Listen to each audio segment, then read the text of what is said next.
responds to every type of education for every subject. You can go to the next slide, Betsy. And here's just our little agenda. So it's our welcome. We have 3 tiers of support. And then we're going to talk about the difference between a disability and COVID and what you're seeing in COVID versus whether your child actually has a true disability or not. Next slide. So when we're talking about our tiers of support, we start with, and it's very weird to say this, but we start with tier 0, which is just your basic Montessori general education curriculum. All the students have access to this and they do it in the classroom with a trained guide.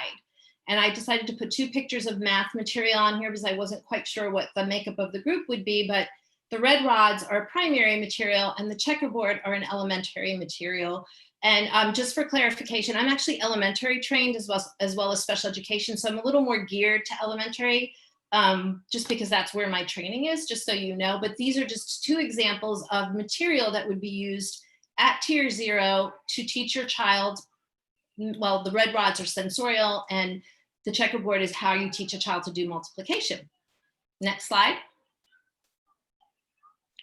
Okay, so tier 1 is where you go if you're in the classroom and the teacher is identifying a gap.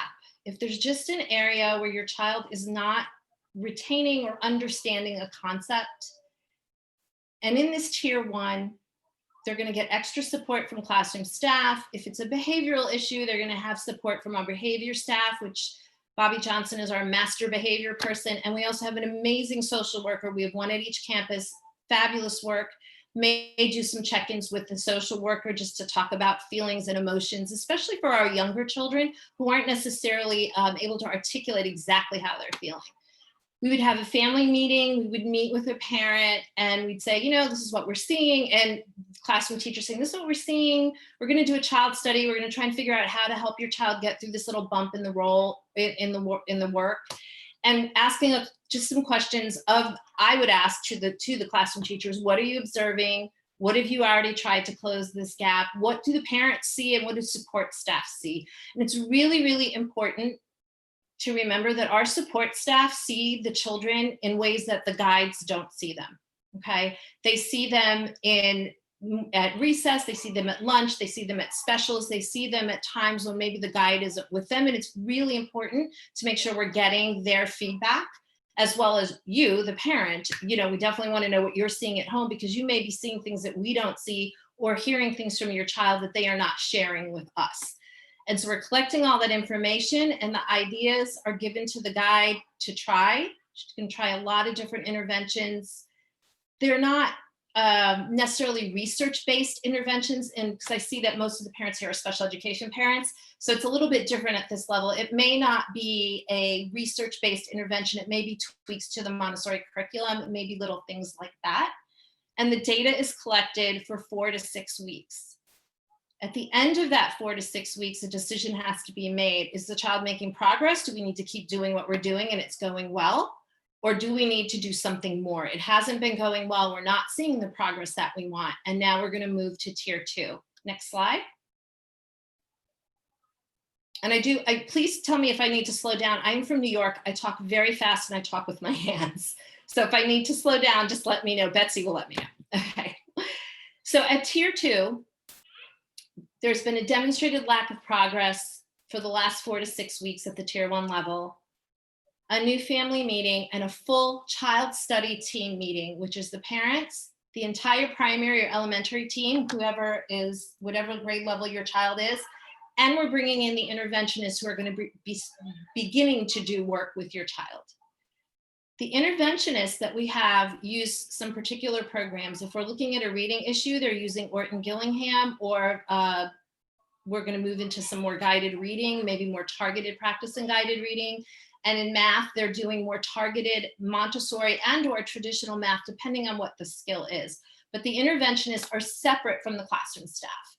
Your child would be working in a small group, maybe one-on-one. If it's a behavioral issue, they might have a behavior tracker, and we may start doing a lot more tracking of, say, non-compliant behavior or emotional outbursts, really trying to see where it's happening, and working with the social worker on the social skills piece. So you have another 4 to 6 weeks of intervention and more data collected. You can float from tier 2 to tier 1 to tier 0. Sometimes you have 4 to 6 weeks of really good intervention, everything is looking good, and we drop you down, and then about 2 months later we notice, nope, we're hitting something again, and then we bring you back into the intervention queue. And we have 4 interventionists that work with the children at Brookland, and we have 1 or 2 that float at East End. But East End's a much smaller campus with younger children, so those positions will grow as the campus grows. Okay, next slide. So the tier 3 level is you've gone through tier 2, you have not made progress in 4 to 6 weeks. We may extend it to 12 weeks if you've made a little bit of progress, we want to keep going, but if you've really made no progress, we're definitely going to have a family meeting to update you, and we're going to ask you to evaluate your child. We're going to ask you to do it's a special education referral. That referral, and I want to say this 150 million times, can come from anyone. It can come from you, the parent. It can come from the classroom teacher. It can come from a support staff. It could come from Chris Penskowski, our head of school. It can come from anyone. We meet and we discuss, do we need more information? Do we think there's something else going on? And we decide. And if the decision is that we need to do further evaluation, we do that. We do speech and language, occupational therapy, physical therapy. Our reading interventions that we would do if your child qualifies for them would be Orton Gillingham and Linda Mood Bell. In math, we're using touch math and teacher-created materials. And then for our social and emotional support, we have ABA for our autistic children and our children with more severe behaviors. We use applied behavioral analysis, as well as a very robust social emotional curriculum that everybody is really doing. If you're hitting social emotional goals at the special education level, that's going to happen with one of our social workers. Okay, and those goals, when you get to special education, the goals that we are tracking, the data we are collecting is a much more intense and legal, I'm gonna use the term legal process. Okay, you're going to have an individual education plan. The goals will be tracked for a year. If there's no progress, we have to go back and tweak the goals. And the intervention is using research-based interventions. So these are interventions that have been shown scientifically, I call it the mean and mode test, to work. If it's not working, we got to go back and look at it again. Generally, at this point, most of the children have had what we call a comprehensive psychological evaluation, so we kind of have more of a diagnostic category to look at them through. Autism, emotional disturbance, other health impairment, which is like ADHD or orthopedic impairments. Speech and language is our #1 largest category of what we call disability. We have, at the very young age, at the primary age, you see a lot of speech and language, right? And so when you get to tier 3, that's when you meet me, you meet our 2 fabulous special education teachers, Desiree Woolery and Ann Stewart. I'm actually the special education coordinator and the SPED teacher for East End. So East End is where I actually do teaching, and I coordinate both campuses. So it would be me if you're an East End parent. Special education is a very legal driven process, and you have rights as parents. And I'm reiterating, every parent on here, I believe already is in that process and knows, but you do have rights, and you have the right to call a meeting anytime you want to discuss the data and all the things, the progress or lack of progress that we are seeing. Okay, next slide. So what we are seeing now during the time of COVID is an uptick in referrals for ADHD and like anxiety. Next slide. One of the things I want to reiterate to parents is that COVID-19 is a collective trauma. It's a worldwide trauma. And trauma and stress can mimic the signs of ADHD, anxiety, emotional disturbance, right? We are living through this worldwide pandemic. It's collective traumatic experience. You are feeling it, your children are feeling it. And what you are seeing may really be a reflection of COVID, not necessarily a true disability. I'm not negating what you're seeing, by the way. And if you are seeing things and you want to talk more about it, you, of course, can contact anyone on the Lee Montessori staff. There's just a lot going on. This year in particular, we have a lot going on. We have COVID, school has shut down. People are tense about the election. If you live in DC, you've probably seen the helicopters flying around. They're checking for radiation, actually, I was told. There's just an increased use of social media, even by younger children. And we're seeing a lot of parents thinking, oh, I think my child has ADHD or is developing an anxiety disorder. It's not necessarily that. It really could be a reaction to the stress of COVID-19, right? And children feel this. They feel it coming from you. They feel it coming from their parents, from the staff, and they're missing their friends. They're not getting the same activity level that they did when they were in school. And all of these things play into an inability to concentrate and have proper behavior and focus on academics and just be able to have good peer relations and relations with their family. When you're under stress, all of those areas really, really start to fall apart, especially for younger children. Next slide. So there's a lot of work done on the ability to self-regulate and control your emotions and to concentrate. And if I could see everybody's face, I'd ask you all to raise your hand and let me know, are you having trouble concentrating? Because I am. So the job that I do in a normal time is now taking me extra time to do. It's a good thing I'm home because I don't have anything else to do anyway, right? But the things that I could get done in like 6 to 7 hours in the office, it's taken me much longer because concentration is just harder. There's this sort of pall over the world right now. And so your children are definitely feeling that. And I really want to reiterate that the inability to focus your attention, to have your emotions to be high, your behavior to be off, is not really a disability at this time. It's actually an appropriate response to a threat. And I do think that many children and adults are feeling threatened. Life is very different. You know, it's great that you're home with your kids all day, but that's very different for them. And they may love it, but they also may be very confused by it. And seeing their peers and the teachers on the screen, that's not the normal way we roll, right? Montessori is a very hands-on learning experience, and now we are doing it virtually, and it's different. And I hate to say, not very really developmentally appropriate for the younger children in particular. Next slide. Okay. So what is seeming like inattention in a child really could be stress. So one of the things that I would say to you is look at your child and kind of figure out where things in your day are more stressful for them so that you can mitigate that a little bit. And you can go to the next slide, Betsy, thanks. So what you want to do is you want to take note. You want to notice where their struggles are. Is it in reading and writing? Is it math? Are they showing frustration, stress, and anxiety all the way around? Is it focus and organization, self-control, hyperactivity, any of these things? You want to notice when that's happening. Make a note in your head, like this is when it's happening. Next slide. And you want to observe it. You want to write it down and observe it over multiple days and watch for patterns, okay?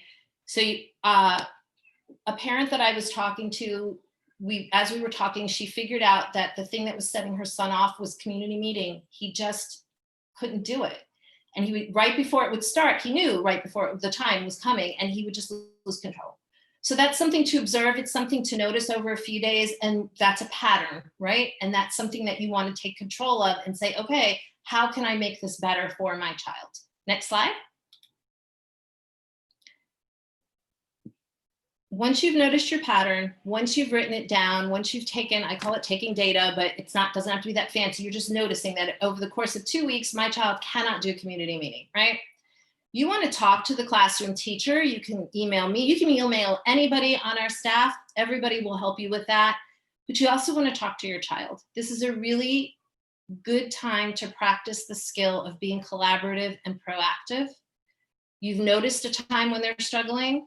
You want to take that second to look at that time and then in an off moment, washing dishes, driving in the car, when you're not looking. It's really good to do this when you're not actually looking at your child, because that's a little intense for children. And just ask them, hey, you know, I noticed before community meeting, you get really, you know, antsy and you start rolling on the floor. What's up with that?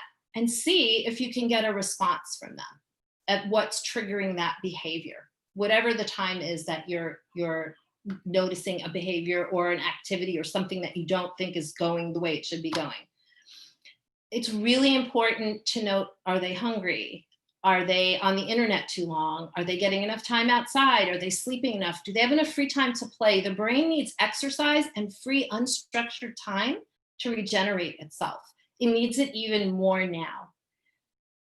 I'm going to go out on a limb and say this just because I think it's really important for you to know that all the staff at Lee Montessori, we are all educators. We believe in education, but we believe in 360-degree education and health for children and families. If there is something that is setting your child off that is connected to education, connected to our day, our virtual learning, don't do it. Stop for a day, talk to the guide, talk to your child, and see if you can figure out either an alternative or a way to help them handle that activity that isn't quite so stressful for them.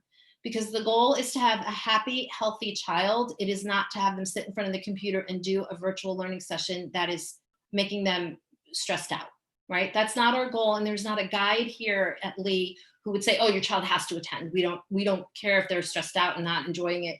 That's not our goal. Our goal is for the children to do the best they can under untenable circumstances. And so you really need to talk to the guide, reiterating, talk to your kids. Really, even the youngest children, they can tell you in an off moment, they can give you a sign that something isn't right. You could do thumbs up, thumbs down. If you're saying, I noticed you were really rolling around on the floor during community meeting. Is it too loud for you? Thumbs up or thumbs down. They don't even have to verbalize. They can just give you the signal, right? If they don't like to talk.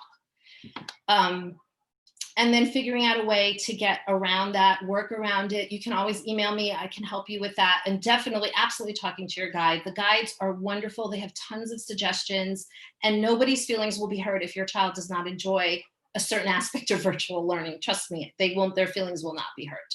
Next slide. And then you want to engage professional help. I call it professional help. Professional help would be me, Denise Miles, who's our Director of Student Support. You can reach out to her. My email is suzanne@leemontessori.org. Most of you have it. We have 2 fabulous social workers, one at Brookland, one at East End. Talk to your pediatrician. Engage professional help if you think that you need it, if you think that you can't get through it, you know, just with your own ideas. And to be honest with you, it's a really good thing to do even if you have your own ideas, because there may be other things that people will suggest that you have not thought of, right? That's just because you can't think of everything. Okay, next slide. So here's some strategies that you can do with your children. If you, and I know I'm looking at it, I can see that we have 2 older kids and maybe 2 much younger children. So you're going to have to tweak this a little, and we can help you with that. But if you set aside time for your child to talk to you about their worries and just be non-judgmental, you don't have to say anything. You just let them tell you what they're worried about. They may want to play. They may want to do it with dolls. They may want to do it with their cars. That's a really good thing to do so that they know they have an outlet for it. Distraction and relaxation techniques. Deep breathing, belly breathing is a really good thing for everyone to do, including adults. And if you'd like more information on that, I can send everybody resources on that. We have a wonderful occupational therapist here, and she does a great job with her belly breathing and her what zone are you in, and we can get you all that information if it's something that you want to have. Social interaction. Really, really good for children who are experiencing social anxiety and just feeling anxious all around. It can be through FaceTime or Zoom. If your child can do safe distance play dates, I wouldn't go out on a limb recommending that, because I think it would be really hard. I know that from my grandkids that they can't really stay away from other children, and it's difficult. But if you can do it, if you have a pod that you're involved with, I would definitely make sure you're getting a lot of that time. And checking if they need a break. Like there's absolutely nothing wrong with taking a morning off and going to the pumpkin patch or just going for a walk outside. If your child needs a break, you may need a break too. Physical activity. I cannot stress enough how much physical activity is going to be key for everyone to get through this winter. It really does relax you. It definitely ups your dopamine in your head, makes you feel better. Do it with your child, and then you've knocked it out. Your exercise is knocked out, and their exercise is knocked out. Next slide.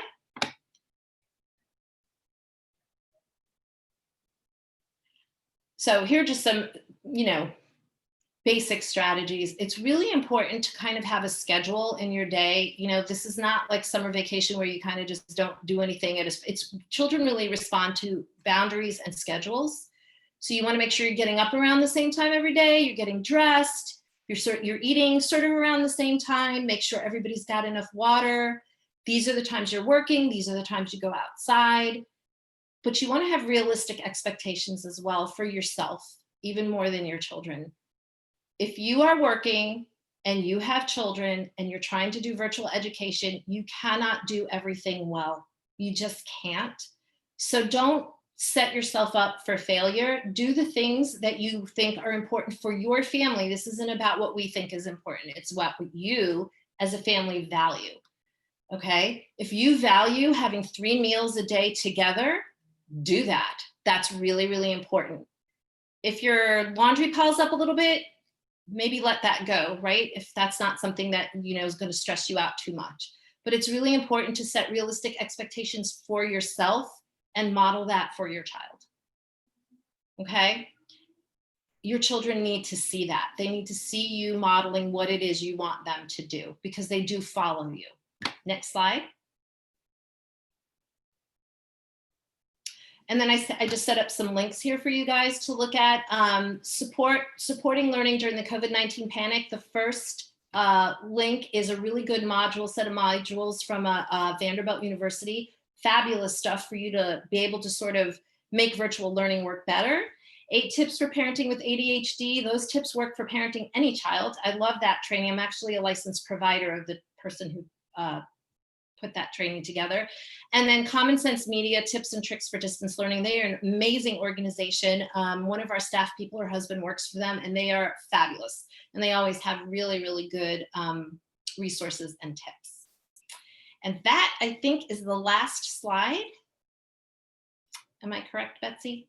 Oh, sorry, no, healing, things you can do to heal, which we already talked about. Sleep, mindfulness, exercise, taking care of your mental health, having your healthy relationships, making sure that you as a parent are still seeing or talking to your friends and family, and really, really eating well if you can. I actually am eating super well since I've been home, much better than I did when I was actually in the office. So this is a chance to really improve your health in some ways and your child's health. Next slide. Anybody have questions? Such a small group, maybe not.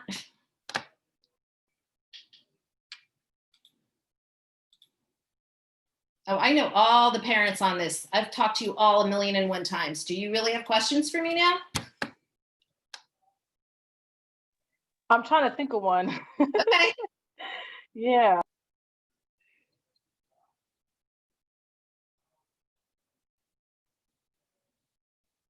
You can take your time. I will just throw it out there that most of the parents on this call are amazing superhero people themselves and could easily facilitate all of these conversations too. And so would be really excited to hear from parents about like leading groups for themselves as well. Oh, absolutely.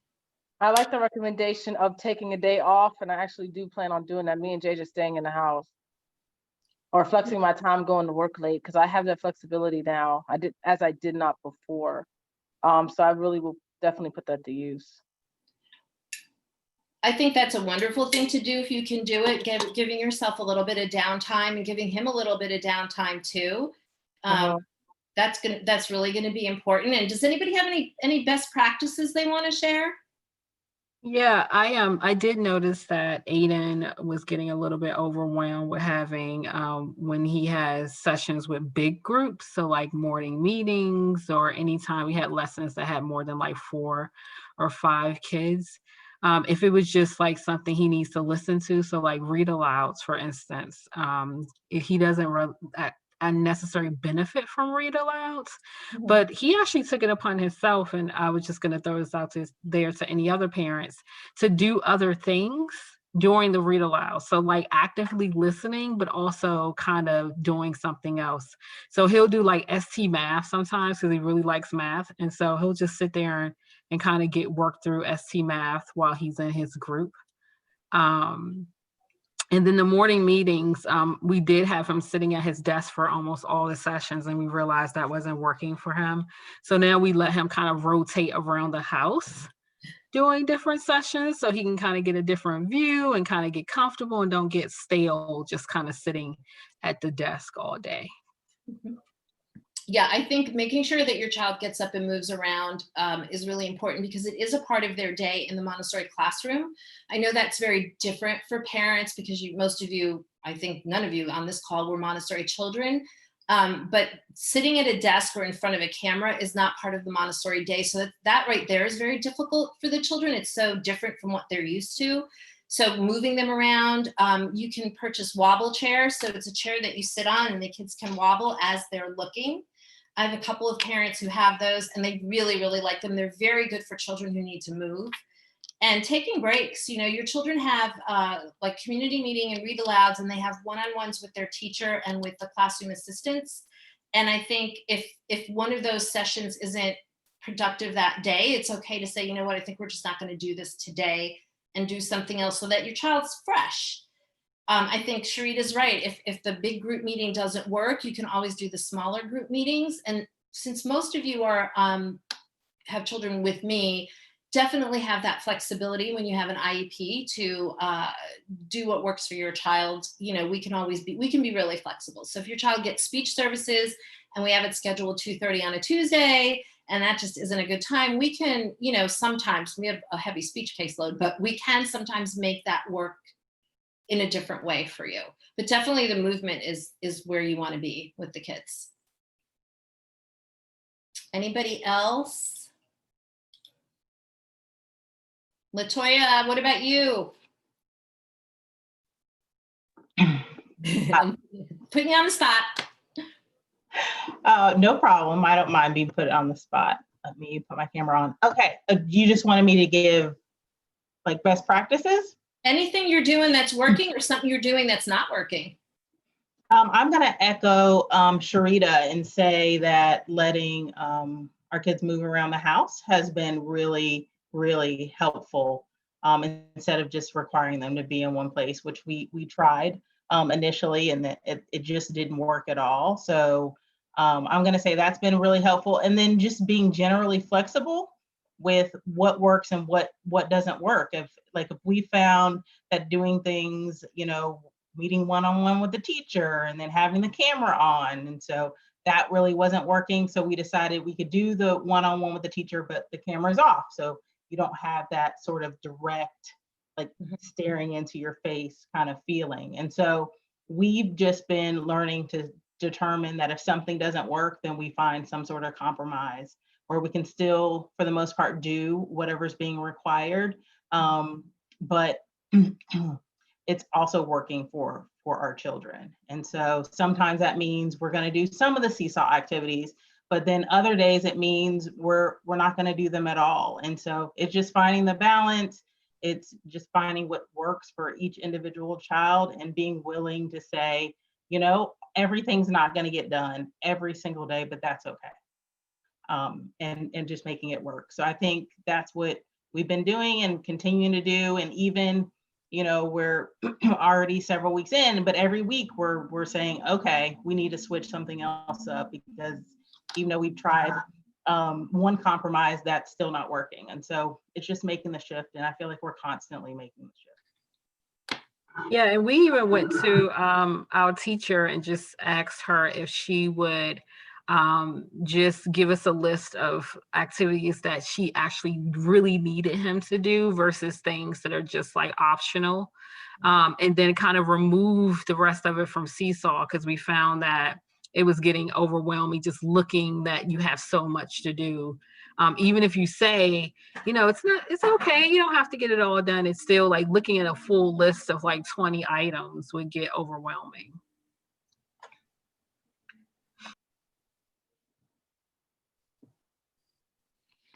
I think that being flexible and asking for what you need is going to be key to getting through the rest of the school year. Whether we're virtual or if we go to hybrid mode, you're still going to need to be flexible and ask for what you need. I think, I know that if you ask for something, if you say that I need this for my child, all the teachers will be flexible. I think most of the things that we put on Seesaw, they are ideas. I would say 50% of them are not absolutes that you have to do, and you want to pick and choose what's going to be most useful for your child's academic growth. That's a conversation to absolutely have with the classroom teachers and with the special education teachers. Anne and Desiree, who are our SPED teachers at Brookland, they are fabulous at picking through what's extraneous and what really needs to get done. And they do a lot of that with the kids as well.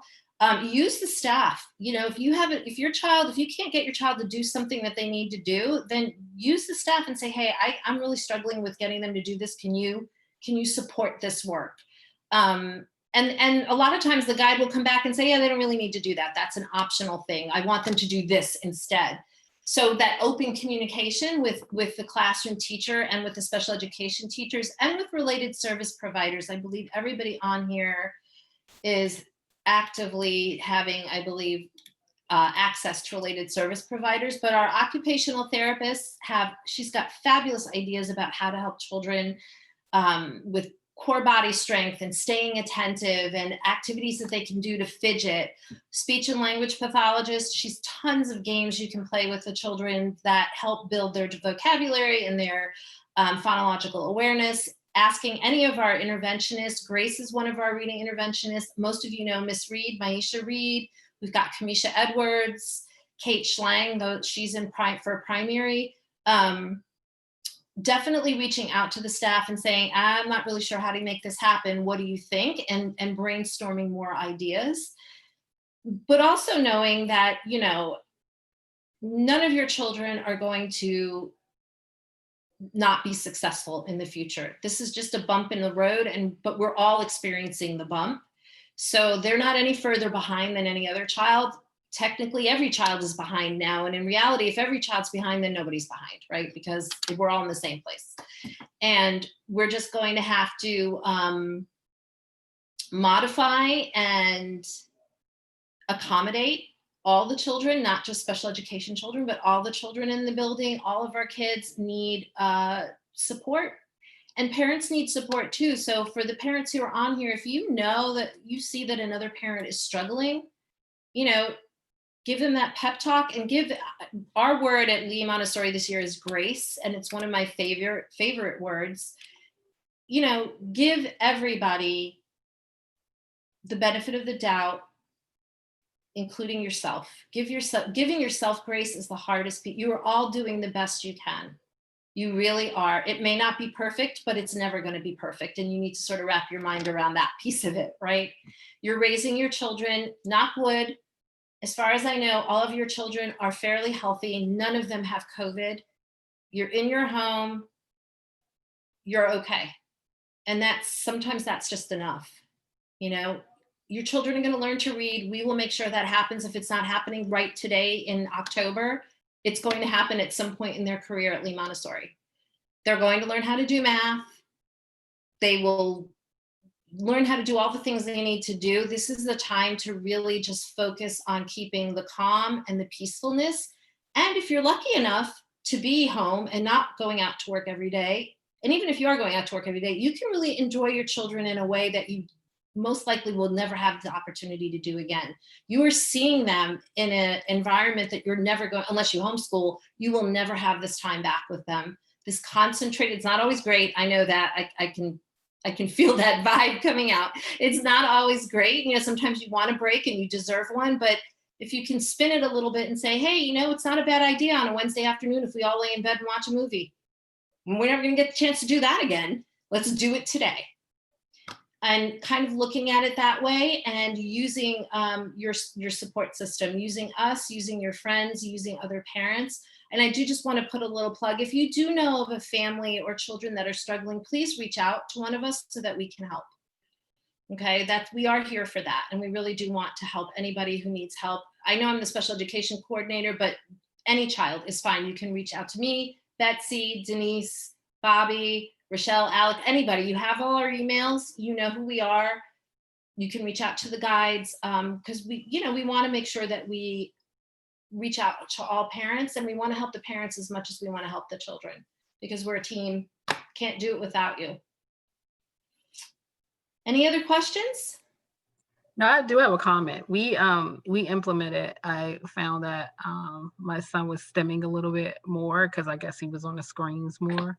Mhm. And for him, he likes to yelp and scream. And so we all just yelp and scream because he said it makes him feel good. So we were like, hey, let's try that. And we all just kind of do it too. And it just makes us feel good and laugh and just like have a moment in a day where we're just all just being silly. Sometimes you need that.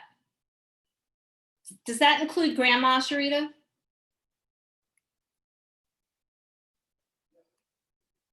I can't hear her.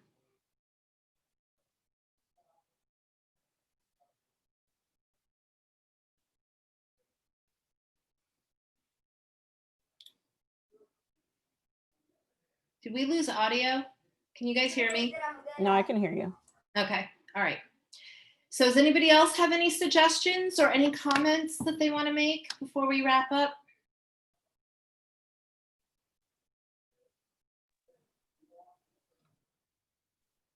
But before we end, I wanted to just do a plug for the events next week, but I don't want to protrude if anybody has any other comments before I jumped into that. No, I think it's fine. Go ahead. So I'm sure you've all seen our advertising for the Halloween events next week, which I hope you will participate in some form or fashion. We are doing virtual events Monday through Friday next week, each evening at 6 and 7. And then we are going to do the drive-through trick-or-treating next Friday evening, starting at 6, which we just announced today that we were going to do that. So we'll be giving out candy and treats contactlessly so that we could all be safe, and everyone will stay in their cars and wear masks. So we're going to do that next Friday. Starting at 6, we'll continue to be advertising for these things over the next couple days into next week. I'm happy to answer any questions that anyone on this call has about it. But I hope you will join us in the festivities. Is that something